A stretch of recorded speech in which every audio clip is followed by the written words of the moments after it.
राज्यामध्ये महायुतीच्या सत्तेत असलेल्या एकनाथ शिंदेंच्या शिवसेनेकडून विरोधी पक्षाची भूमिका पार पाडली जात असल्याचं वारंवार बघायला मिळतं।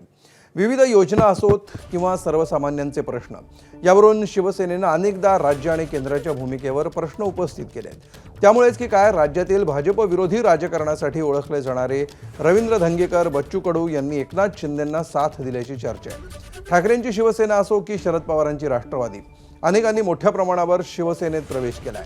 त्यामुळे विरोधी पक्ष कमकुवत होतोय, परंतु भाजप विरोधकांना शिवसेनेमध्ये प्रवेश देण्याच्या शिंदेंच्या धोरणामुळे आगामी काळात भाजप आणि शिवसेनेमधील संघर्ष आणखी तीव्र होण्यास कारणीभूत ठरू शकतं। 2014ला युतीसह सत्तेत सहभागी झालेल्या उद्धव ठाकरेंच्या नेतृत्वाखालील शिवसेनेनंही अशीच विरोधी पक्षाची भूमिका घेतली होती। परिणामी 2019ला दोन्ही पक्षांची युती तुटली। त्यामुळे येत्या काळातही महायुतीतील शिवसेना भाजपपासून दूर जाणार की सत्ता उपभोगण्यासाठी शिवसेनेमध्ये आलेले विरोधक ऐन निवडणुकीमध्ये शिंदेंची साथ सोडणार हे पाहणं महत्त्वाचं आहे। एबीपी माझा, उघडा डोळे बघा नीट।